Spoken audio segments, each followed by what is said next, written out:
Beyond the Veil with Daniel Jackson presents guest host Victoria Andersen. Victoria is an author and course creator. In addition to publishing several books, she hosts the Leap Into Your Story podcast for writers. Leap Into My Story, Part 1. Hello and welcome to Beyond the Veil with Daniel Jackson. I'm your host, Daniel Jackson, me. And today we have Victoria Andersen on the show. Hi, Victoria. How are you doing today? I'm doing fantastic, Daniel. Thanks for having me. Oh, it's always a pleasure talking to you. You know that. We always usually end up talking for like an hour before, an hour and after. Yes. All that stuff, we should just put it into the interview, but it's usually about other stuff than we're talking about. Not everything we want to talk about in an interview, but Yeah.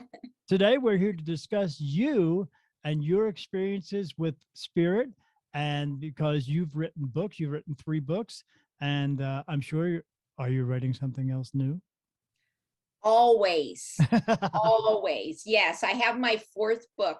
Actually, I have 2 books. One is another kind of memoir one, again, about supernatural experiences. And one's actually going to be my first fiction book, which again will be based on some of my real life paranormal experiences as well. Man, that's a lot of writing. How do you find time to do all that writing? Well, I'm just a very obsessive compulsive person. No way. Yeah.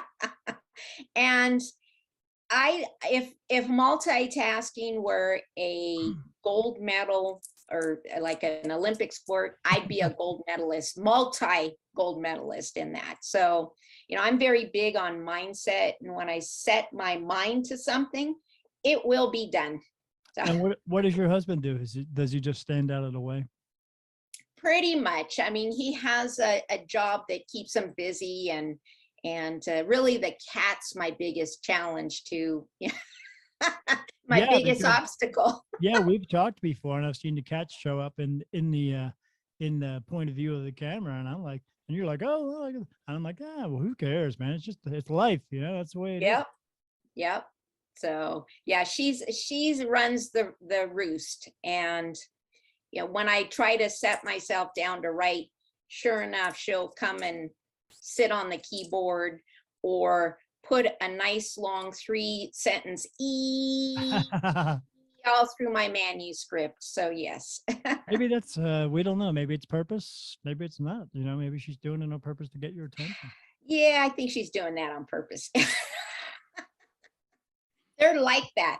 So they are like that. I know that. Well, I have 9 of them. Had 10. I know. Had 9 of them, and yeah, they are absolutely like that. They just want to try to get your attention all the time. Mm-hmm. Yeah, I had one that if I were on speakerphone, she knew if she would knock the receiver off, it would interrupt the conversation. Oh, smart. Yeah. Yes. She figured out pretty quick. Yeah. Mm-hmm. Oh, good for the cat, not Yes. so good for you, but good for the cat. Exactly. They're too darn smart, I say. They are too darn smart sometimes. Yeah, I had a cat last night that looked at me and went over to the food bowl, then came back and looked at me, then went over to the food bowl and came back, and I was like, is it empty? And I walked over and said, oh, it is empty. And then she just kind of went under the bed and waited for me to come back with some food. So I was okay. Yep.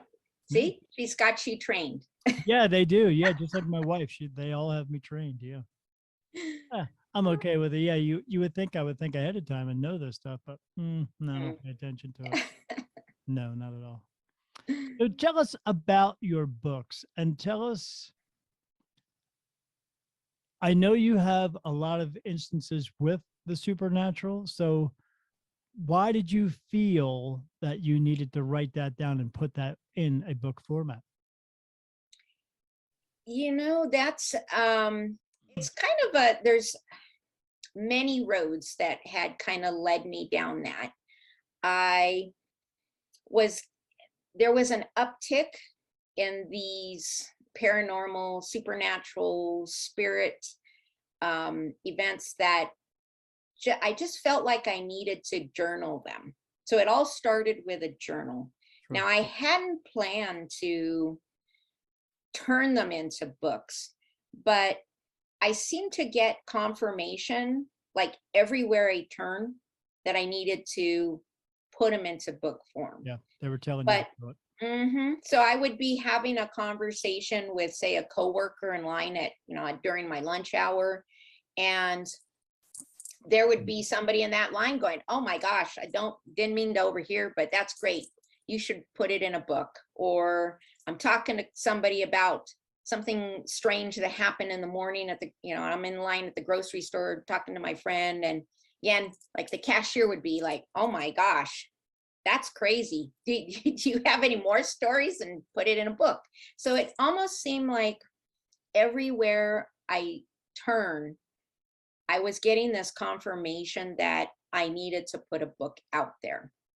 And, I wasn't interested in being a bestseller. I think my main goal was to, maybe somebody needed to hear some of what I experienced, Sure. because when you have these paranormal experiences, you have a lot of established beliefs that put you in a kind of a conflicting spiritual, mental, emotional state. Maybe it's your imagination, or you're making it up because you need attention, or if you have religious beliefs, well, you're tapped into the devil. So you have a lot of these negative, pretty predominant belief systems that put a lot of pressure on you to just not talk about it.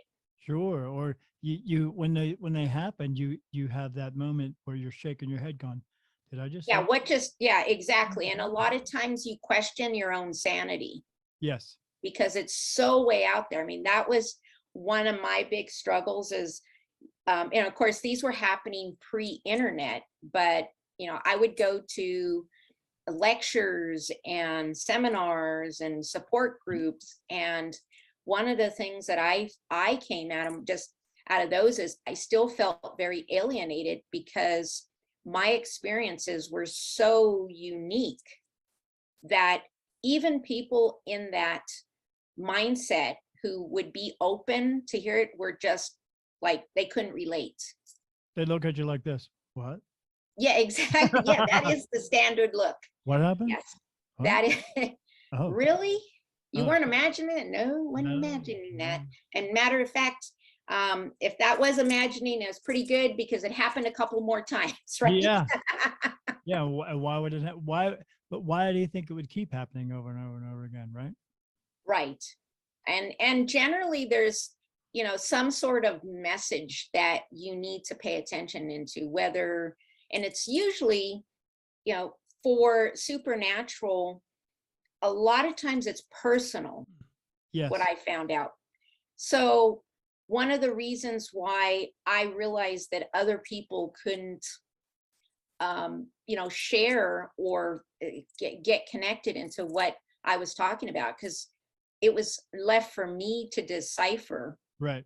a message that nobody else would, because it's all based on my life Right. and my path. So when I realized, I just stopped searching for validation, I guess. Sure. Sure. That's when I got a little more serious about writing the book, because I says, okay, I'm just going to write it to put it out there. It has family history.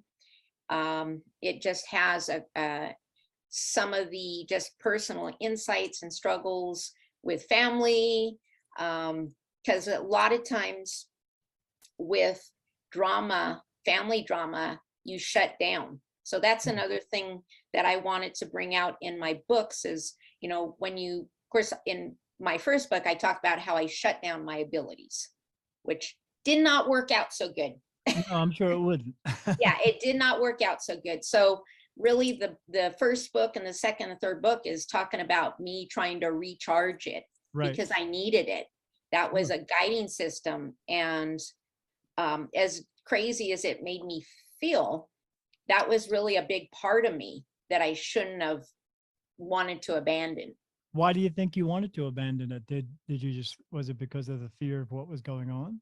Well, it was just after the Northridge earthquake. And of course, that's one of the common threads. A lot of times with certain abilities, they get triggered after a trauma.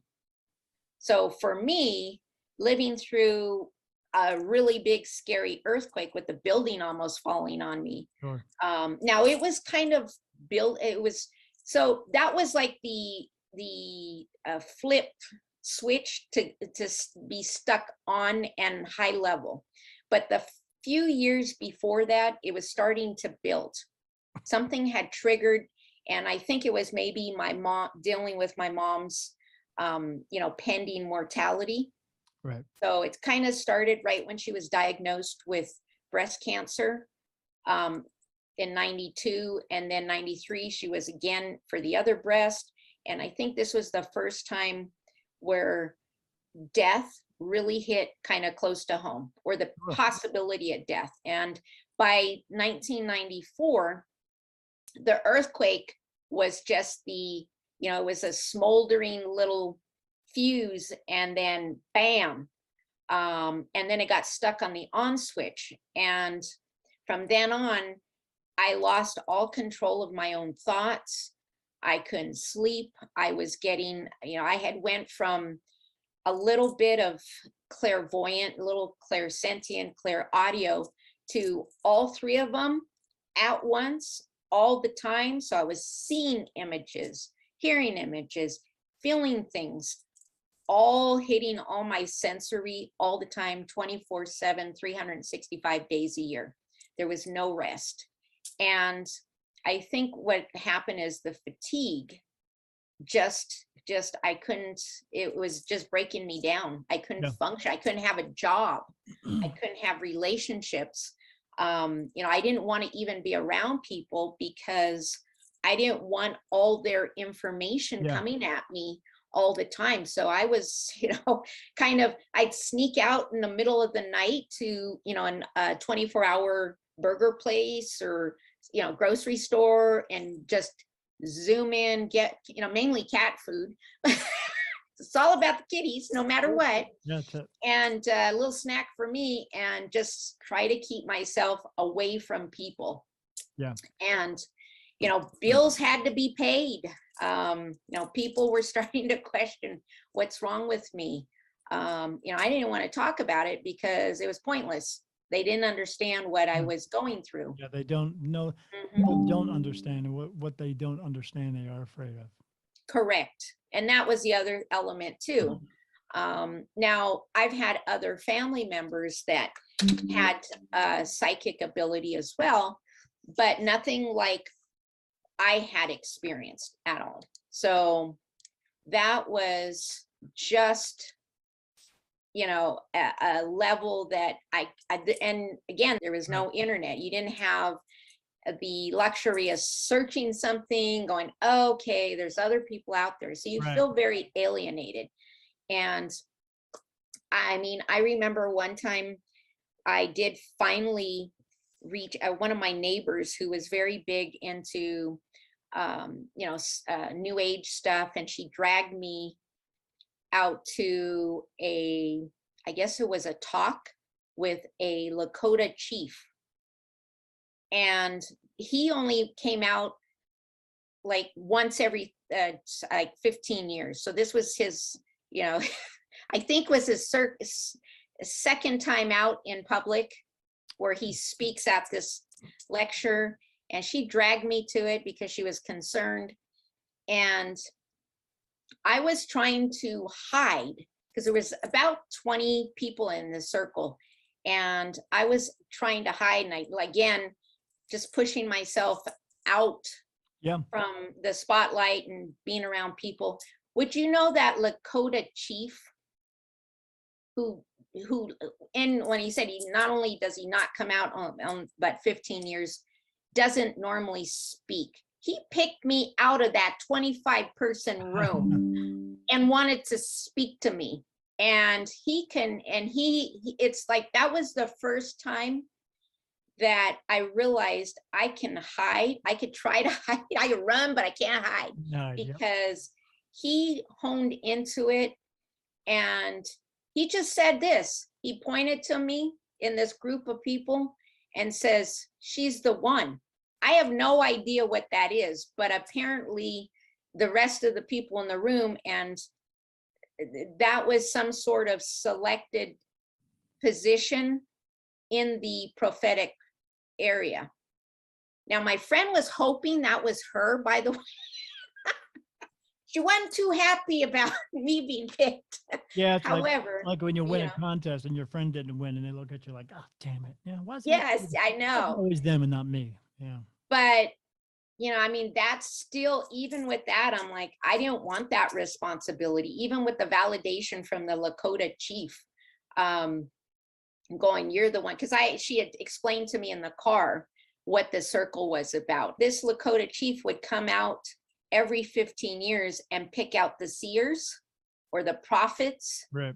that carry the responsibility to, keep the prophetic visions, and I don't want it. So Well, I can understand that, and not everybody does, because that's a lot to take on. yes, and I was, here I was 21, and that was a lot of responsibility for Life change. somebody young. I just wanted to go to class, get, hang out with my friends. Right. You still wanted to be 21. Yeah, I want to be 21. I didn't want to be the responsibility of the prophetic keeper, of the universe, one of the chosen people of, Right. Yeah, I once in a while I come across people who have these abilities as well, and they bring them to me, and then I will go have a talk with them. And yeah, I talked with a girl one time, and all she wanted to do was just be 25, and I was like, well, yeah, that's what you want to do. That's up to you. yeah, But, exactly. they don't get this stuff away lightly. But okay, No, yeah, no. But I mean, you go back to that alienation, and why me? right. Why me? Well, I don't feel any special. Yeah, The abilities are helpful. They keep you safe. They navigate you to to benefits quicker than, say, the average person who doesn't have them. But there is a great responsibility. yeah, And at that level, I just didn't understand what my role is to, yeah, carry on all. yeah. Because I mean, here's the thing about it. They weren't really positive images. It would be great if I had more positive images. One of the things I talk about in my book Touched is that I foretold my mother's death, and I had started to see the images a couple years before she died, and at the months leading up to her death, they started getting more and more intense. And I mean, there wasn't, very seldom you get positive things, at least in my experience. Do you think- Sometimes, do you and I don't know if that's for warning Right. people or preparing people. Right. That's what I was going to say. Do you think that they were doing that just to prepare you to see how much you would be capable of being okay with it? Or is it always so much that they are just trying to prepare you, just to see how far you will go with it? Maybe, because I can tell you all the premonitions, whether they be big scale, like the Northridge, because I actually I didn't know what the Northridge earthquake. I knew that there were sensations in my body that were not normal, that were happening like the day before, like intense cold. I mean, it was, even though it was winter time, it was actually fairly warm at 80 degrees. Wow. But I felt like I was in 8 degrees. Right. And the intense sleepiness. And then there was one point that I describe in my book, being squeezed into a little tiny box. I mean, I felt all this pressure just from all ends, just squeezing me, almost suffocating me. And I don't know if that was just the energy of the fault line, or, that's just how my body was responding to the messages, because I didn't get any, visuals on that. I just had this feeling, and then all these weird sensations And that was the first time that I had experienced that. So that was something new. Yeah, I'm getting that it is because of the just feeling it and your body responding to it, but they wanted to see if you could get used to that. Yes. Well, I'll tell you, that was the first time my body was like part of the sensory system. Usually, there's visions or feelings or the audio. I'll hear somebody tell me something. This time my body was like the barometric pressure to something coming. And ever since then, I've tried to pay attention. I mean, those were really intense feelings. They were hard to miss. But sometimes if I notice that if I get a drop in my cold, like a cold, and it's not cold, that's alerts me to something. Yeah. Or I'm not sleepy, and all of a sudden, boom, I can't even keep my eyes open, and I feel like I'm going to fall out of my chair.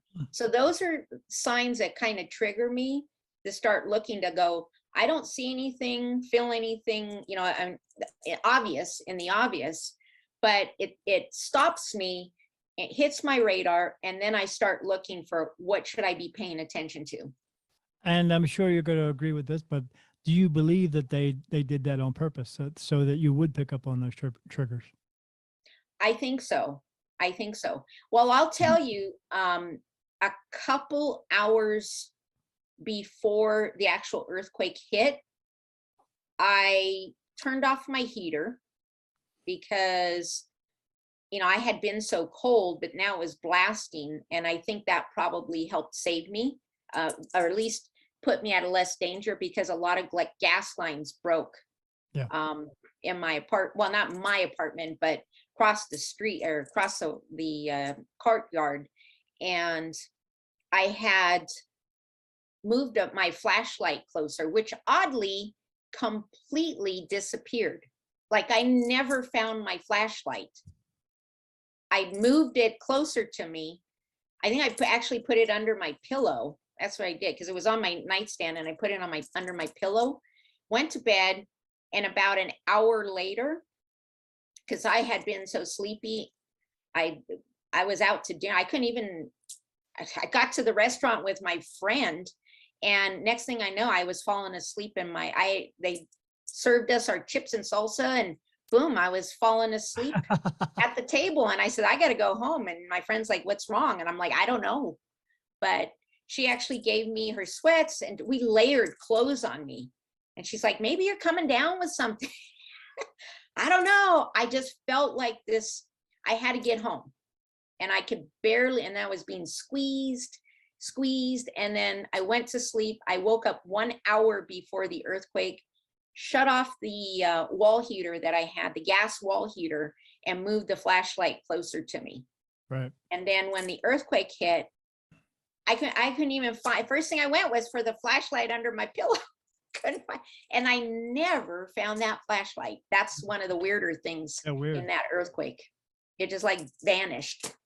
So, but I think that's all to prepare me. And also, since that point, it's raised a new awareness on how I get information too. Sure, absolutely. Yeah, because we all get new information. It comes and goes, but it comes in spurts sometimes, and Yes. And it comes in ways that you're going to be able to pick up on it, like these little signs, like these little triggers. Absolutely. And it only needs to happen once or twice, and you go, that's what it is right there. So yes. Mm-hmm. And sometimes it's pretty quick. You get that confirmation pretty quick. Sometimes it might take days, weeks, months, and going, oh, there it is. Mm-hmm. Yeah. Because you can connect the two energy of the warning and the event. Hi, I'm Daniel Jackson of Spirit Medium Daniel. Are you unsure of the path your life is taking? Do you need spiritual advice? Come book a reading with me, and I will put your mind at ease and your worries to rest. www.spiritmediumdaniel.com. Crazy stuff, right? Yep. Yeah. Yeah. Well, They, they used to say, God works in mysterious ways, but so does spirit. They have their way of finding something that they know we will pick up on very quickly. Yes. And that's what I hope your listeners understand is if you have certain experiences, don't look for validation Right. Just go with it. because those may be exclusively unique that Right. To you. only you understand, Yeah. Yeah. you'll get. Whenever I talk to people or they come to me and ask me questions about that, other people who are experiencing this new medium type shit Mhm. thing, I always tell them that, what happens for me isn't going to happen necessarily for you. You're going to get, answers the way that works for you, not necessarily, because they always ask, well, how does it work for you? What worked for me may not work for you. That's all, because that's what I'm susceptible to. That's all. Right, Yeah. right. And yeah, different strokes for different folks. Yeah. I love that TV show, Different Strokes. It was awesome. Oh, I know. Those were all golden. I love all those shows. Very sad though for that, a lot of that cast though. I know, right? Yeah, they didn't exactly fare well. That No, just goes to show you can make a lot of money in that business, and it doesn't mean anything. right. Yeah. And with, as I worked with studios when we had our antique business in LA, and we had celebrity clientele, and a lot of them were not happy people. No. Um, yes, they were not. Some of them like me. I think they liked my energy. They used to come in and I would treat them like regular folks, and they really liked it. Yeah, sure. They need that. Well, they are regular folk. They just. They are regular Yeah. folks. But the truth about the whole Hollywood industry is you're owned, Yeah. and you don't have as much money and fanfare. You don't own your own life in that No. business. No. So, and I think they like just the regular, there's a feeling they want to be regular folk again. Yeah. Yeah. Mhm. Absolutely. That's why a lot of them get out of it. They're in it for a little while and get it. Like Gene Hackman, he was an Yes. actor forever, and then all of a sudden he just quit because he Mhm. wanted to go back to being regular. Mhm. Yeah. Yes. So tell me the story. You've told me the story before, but I want my listeners to hear it. So tell me the story of when you moved to New Mexico, but before you moved, you were supposed to take a 12-hour trip, and then it took forever to get there. And then when you got there, you knew the energy within the house was not exactly what you thought it was going to be. Exactly. Yes. My whole New Mexico move was pretty bizarre. Everything seemed to be, I mean, I wouldn't say everything, but just there was already some warning signs to be prepared that I think I either just brushed them off or didn't pay attention. But the trip was very strange. There was already an energy building up.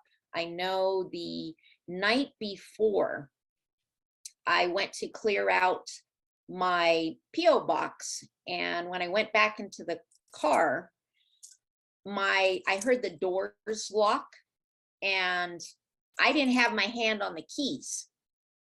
So when I went to go check the door, it had locked me in. And then it gets even more stranger.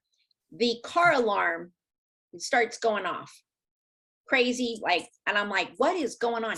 Well, I happened to catch the glimpse in my rear view mirror, and there is my nephew laughing his ass off. Now, he had died just a few months before.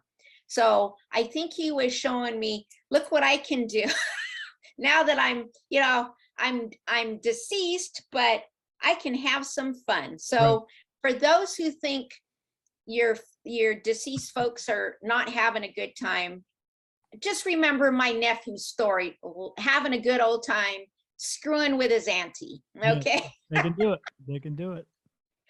So then we take off, and this particular time, New Mexico had its worst snowstorm in 100 years.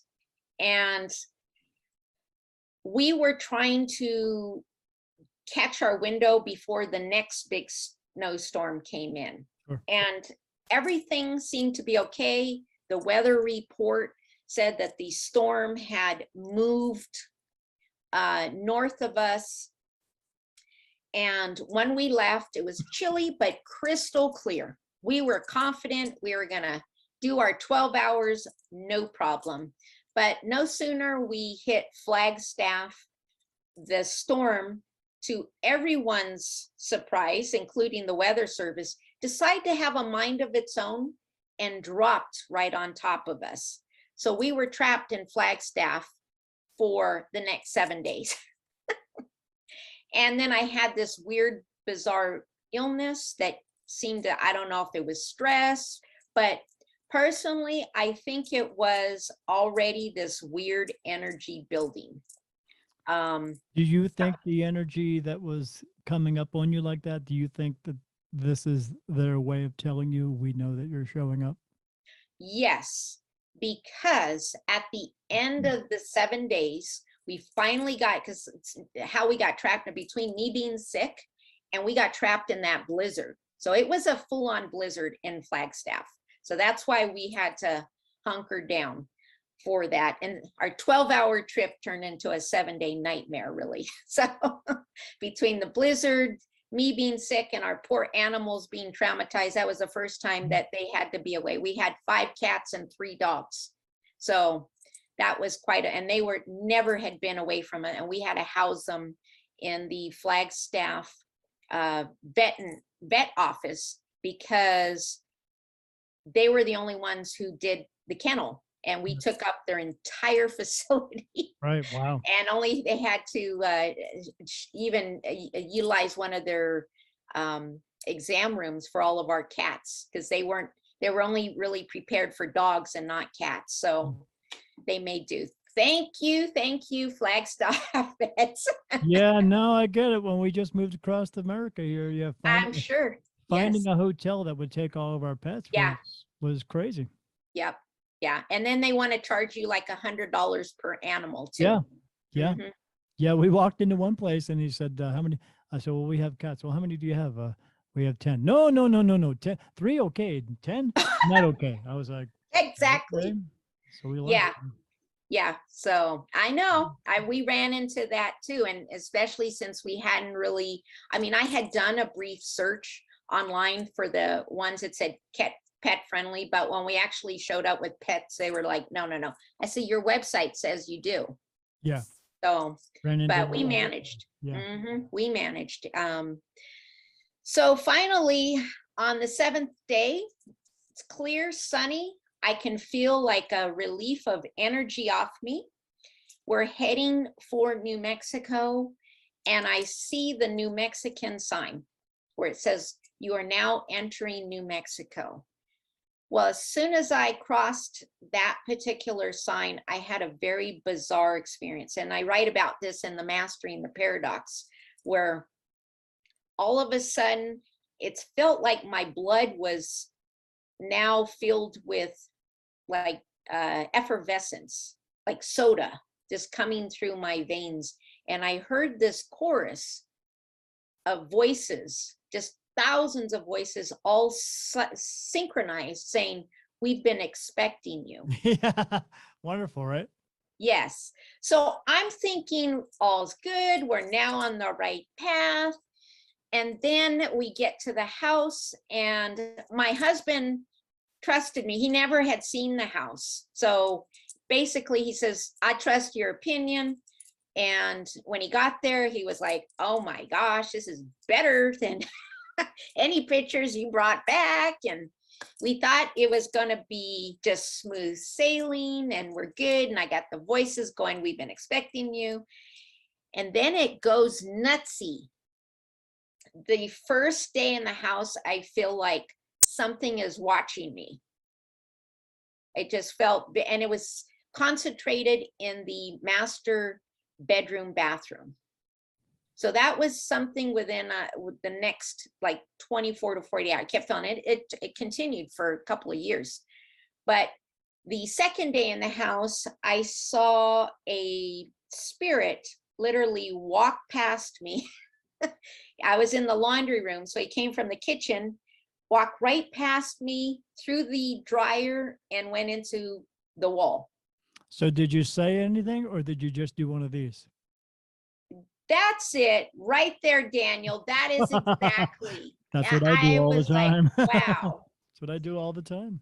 Yeah. I mean, he seemed harmless, and I thought, well, maybe he's the watcher. But then as we come in the house, there's a little more strangeness. I have doors trying to slam in my face. I'll walk by the kitchen cabinet and the cabinet comes and slaps me in the face. You know, again, your mind, what you're seeing versus what you're experiencing, there's a disconnect. Right. So you're still trying to put some natural cause into, you know, what's going on. What is it? Got to be some type of explanation, right? Right. So, and that's what you should do. I mean, you shouldn't anticipate everything's dropped off, you know, like drafted up or, you know, blamed on supernatural. You should always look for a natural explanation. So you don't always, just to keep yourself in check and balance, because if you start looking and imagining everything supernatural, that may not be the case. Right. But then there was then there is one experience that would put that all to rest, where I realized that the door slamming, because you're thinking, well, maybe it's wind, you know, maybe the hinge on the door is going out, right? But there's one incident in particular that put that doubt to complete rest. So I was cooking dinner in the kitchen, and just an average day, wasn't having any visions. I didn't feel anything creepy. I happened to be slicing up, I think, some carrots. I put the knife down on the side of the board to scoop up the carrots to throw them in the pot. But then that knife started to bounce. Okay. It started to bounce all by itself. Again, I'm not caring because whatever. Right. It's not a problem. If you want to play with my knife, go ahead. I don't really care. So, but in a few seconds, that would all change because it was going to do something that got me to care. So the knife continued to bounce. It bounced itself to the edge of the cutting board. And I'm thinking, okay, you know, I'm moving on to some other thing now. I'm still watching it. And there it bounced itself to the edge of the counter. It bounced on the floor, landed itself on the floor. And I go, that's kind of interesting. It moved from the cutting board to the floor. But then 100% doubt moved. That stupid knife came up like an invisible hand was holding it, and it nicked my ankle. And then the knife just dropped again. I still didn't believe it. Because again, you have that whatever cognitive dissonance that you can't reconcile it. It wasn't until the blood was dripping down my ankle that it got extremely real. Right. Yeah. And that's when I said, oh no, you don't. Yeah. So I grabbed some lids, because I had seen some episode on Tibetan monks, like really not the ones that are usually exploited by the West, but never see civilizations. And they use symbols to keep their evil spirits away. Okay. So I used my lids on my pots and I went through the house cursing as the blood's dripping down my foot. Yeah, I was But going to say, that was- did you tend to your foot yet, or no, you just let it go? Oh, I let it bleed because I needed evidence, right? Yeah. Because even though this had happened to me, I says, I'm going to deal with the problem, then I'll deal with what that is. Because I says, again, your mind still struggles to understand what's going on. Yeah, absolutely. So yeah, I went, said my curse words, cursed them out with my symbol, my makeshift symbols. And then I tended to, and it had a little, it was probably about a 1/4 inch nick right under my ankle bone. Now, you think, I mean, we struggle with these types of things that go on because we've been taught our entire lives not to believe in this type of stuff. Right. We've been taught that this stuff doesn't happen, can't happen. Right. Like you said earlier, if you're talking to spirit or anything, you must be talking to demons and devils and Right. all that stuff. But it could absolutely be something else. But we're taught that there is no other else. Right. Yeah. And also too, I mean, I think one of the biggest shockers that I've got out of it, I mean, I've always been told, you know, the spirit world can't hurt you. Spirit world can't hurt you. Well, now I have an experience Right. that contradicts that. And I think for the most part, they probably don't. But I have a unique experience that contradicts even certain venues in the acceptable mindset that would say, no, that couldn't have happened, but it did. Well, I mean, they say, the spirit world can't hurt you, but so like in the physical world, anyone could hurt you if they wanted to. There's Right. what, 7 billion people. There's somebody out there who wants to either hurt you or Right. has those types of thoughts. So why wouldn't a spirit have that as well too? If it's a spirit of someone who was a horrible person and didn't cross over and stayed here, Right. they're still staying horrible. So, and they just, hey, here's somebody I can pick on. I'll try this one. Yeah. Yeah. Well, I think they understand now that they picked on the wrong person. Yeah. Yeah. And I agree with that statement. yes. Yes. Well, here's the thing. We bought this house in the big major upswing of the market before the bubble burst. Right. And these people had the house sold. They were 30,000 below Wow. the market. And I honestly think, and it had been on the house 5 days. I mean, that type of market was nutsy. They were, just as big in the bidding frenzy. Why this house stayed on the market 5 days and nobody at 30,000 below. But I walk in, I'm like, oh, this is the perfect. I mean, it was, if we were planning to remodel our LA house with this design. So we imagine our surprise. We walk in and it has the skylights, it has the office out right off the door. It has the big backyard because we were thinking about actually bringing my elderly father to live in. So it had it's over 1/3 of an acre. Wow. We were gonna bring his dogs, our dogs, right? It was gonna fill up this house with with animals. With everyone. Yes, with everyone. It had enough guest rooms, and that's something our little 900 square foot LA ranch house Was not with gonna do. a 1/13 of an acre. I mean, we had a built-in pool that took up most of that 0.13 acre that we lived in. Wow. Mainly concrete. So this was kind of our dream house. It had views of the mountains, views of the volcanoes, a lot of land to accommodate our family, our needs and my dad's needs for his dogs. But it was weird that it just seemed that it worked out. And I have a feeling that this house was meant for me. I mean, it just felt that way. But I do suspect that the family who lived in here was forced out by what was attacking me. Because absolutely.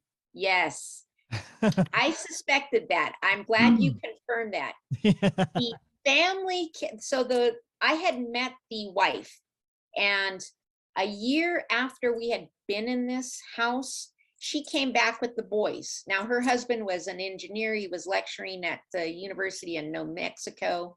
So while I was out running some errands, she showed up and with the boys, and she wanted to see the house, not check on us. She wanted to visit the house. But the conversation she had with my husband wanted to see, she asked a little bit like, how you guys doing in the house, right? In the house. Is it still going on? Yeah. Right. So I happened to catch her before she left, and we had this conversation in the backyard, which was kind of interesting because she had told the sellers that after 9 years of living in here that they had to leave. They were heartbroken, but they had a mother-in-law or mother who was terminally ill, and they had to go tend to her. And that's why they had to leave. So my thing, being that I'm tend to be empathic and want to be sympathetic, first thing I said was, oh my gosh, how's your mother? Was it your mother-in-law? And she was like, I'm sorry. I says, didn't you have to leave because of the, the terminal cancer? And that's why. And all of a sudden you get one of these, oh yeah, the light just went on. Yeah. Yeah, she's fine. And that was my radar to go, yeah, it wasn't because of this family member. Yeah, I tell people all the time, the more you lie, the more you have to remember. And my memory sucks. So yeah, you got to try to figure out, oh, did I tell a story about that? Oh, yeah. No. Well, you know what's crazy is in New Mexico, you may actually get a little bit more for a haunted house. If she would have presented me, well, we're leaving because the place is kind of woo, that wouldn't have been a deal breaker for me. Nowadays, here, me either, but maybe 10 years ago, probably. But yeah. There's actually, as you know, I do real estate too on the side, part-time. And there's actually a search in the real estate database for haunted houses. So people are actually looking for them. Yes. Mm-hmm. Okay. I mean, if you don't want to go to an amusement park and you'd rather just stay in your own home and get some, sure. Yes. Mm-hmm. Now, I mean, ours was a bit of a haunted house. Yeah. Like the scary haunted house, but it did all change when you can't be picky, Victoria. I know. Yeah, it was like the house of horrors there for a while, but that's okay because again, they decided to pick on the wrong occupants, and one of those fine little boogers tried to pull the cabinet swinging open and smacking my husband in the face because he had heard these stories, right? He had never, and he thought, frankly, he's like, maybe you should go talk to somebody. Maybe you need to take a pill, babe. Exactly. So I'm not going to lie about that. He was like, I think you might need some therapy or something because I'm not experiencing what you are. Until that one little fateful day when and it's always that one cabinet for some reason. It's this one particular cabinet door, and he went for his coffee cup, and sure enough, so cracked him one. Yeah, and he went through the house. By the way, no pot lids like I did. It just took his ranting mouth, and then all of a sudden it got very quiet. So, yeah, same way with me in the very beginning when I was first finding out about this about me. I had all this stuff happen to me, and then my wife came home from her vacation and she told me about her adventures, and I told her about all my crazy adventures, and she thought the same thing. Maybe I was, I was diabetic. I'm diabetic, so maybe it was my medication. It was some type of diabetic psychosis or whatever. But 3 days after that, she started experiencing the same stuff, and she was like, oh, maybe there is something to this. So, okay. Yes. Yeah. Hey, it's like with anything. People, you can see somebody walking down the street and they could be limping or something, and you look at them and you go, And oh, are you in pain? Well, yeah, I'm all screwed up. I think you're faking. People don't realize Mm, anything until it happens to them. exactly. Pain, anything, any of these types of situations. When it happens to them, then they go, oh, and then a light comes on. But they never think otherwise. Yes. Yes. Well, since I guess I've actually, for the last 20 some years, I've kind of kept that on a down low. Very few people knew about my abilities because of that. But when I mainly, not so much the first book, because the first book has the buddings of that. And mainly talk about the premonitions of, like the Northridge earthquake, the TWA crash, another plane crash that happened in Queens. I saw that very vividly. I actually was able to see the number on the aircraft, and that turned out, in my dream, it was the tail number, but actually it turned out to be the flight number. Um, And yeah, what do you, and you have to say to yourself, what can I do with this information? I mean, you can't exactly. just call up an airline and say, hey, your plane's going to crash, because then they're going to go, oh, terrorist. Exactly. Yeah. Matter of fact, when I was in Italy, I saw the TWA 800 crash. And I don't know if everybody's familiar about some of the controversy saying that, they saw a missile take that plane Yeah. down. Yeah. I saw a missile take that plane down 4 weeks before that plane crashed. And it was somebody from our government with a rocket launcher on one of those islands off of Martha's Vineyards. Take it down. And that shook me. That was the first time where, I didn't really know what I saw, because I kept going, why is one of our people shooting down an airline with a freaking rocket launcher? What the hell is that about? And I remember waking up, it was around 3 o'clock in the morning, Italy time. But the intensity of that dream, I was hyperventilating, because that was the first time where I really felt like I need to tell somebody about that. But I'm in Italy. I don't know who the heck am I going to call. Right. I think I called my dad, and he's like, I don't know, if you feel you got to go call somebody. I'm like, but I'm in Italy. Who the heck, what is my credibility? And again, you have to think about what do you do with this information? And then again, what are the repercussions of, gee, how do you know this information ahead of time? So you're kind of conflicted, something like that, especially airline premonitions. Yeah. You go from trying to come from a place of, I want to prepare, I want to help people, I want to warn people, to, I could be a suspect. Yes, absolutely. Yeah. Yeah. And I think a lot of forensic psychics have gone through that. Oh, absolutely. Yeah. So you have, I, mhm. I did a show where somebody called in and asked me about that. And they said, some girl who went missing, do you do that? I said, no, I don't do that. Well, why not? Because if you get anything a little bit out of whack or anything, then they're coming to you, and then you're the one who's under the spotlight. Then and Yes. they have the microscope on top of you. And I said, I don't want. I know these things. And he said, well, that's horrible. I said, well, it doesn't make a difference if I solve this one. It's going to happen again. Well, maybe if you do solve one, maybe that'll keep from somebody. I said, no, that doesn't Mhm. happen. People are still going to continue to murder people. And somebody did. Another person went missing like 2 weeks later. And then he came back Right. and said, yeah, you're right. I said, yeah, I know, but why do you want to put yourself in the middle of that? Me, I can help people in other ways, Right. Yeah. Right. Yeah. And that's one of the, I guess, frustrations is, Yeah. what do you do with this information? I think one of my weirdest premonitions there, where I saw, actually, I had the premonition for Ennis Cosby.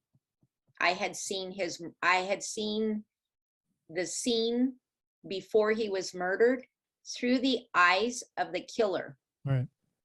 I mean, it was kind of like, I felt like I was in the eyes of Laura Mars. You know, you're now through the point of view of the killer. Yeah. And You're I saw the conscious. car break Yeah. down.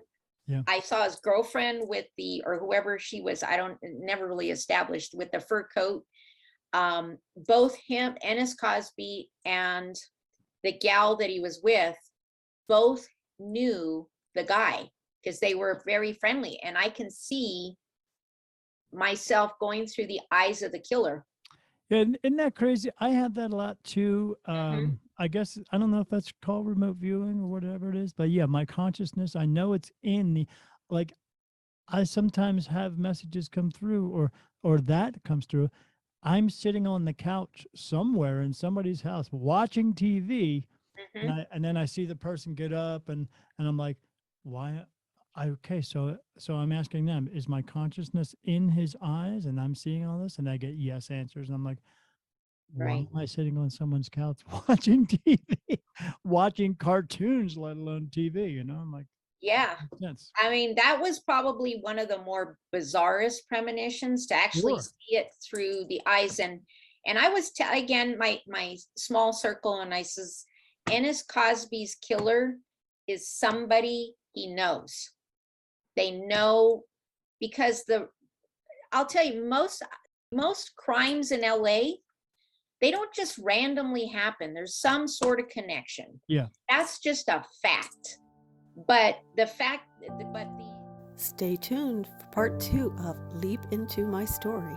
To reach Victoria, please visit her website at www.leapintoyourstory.com.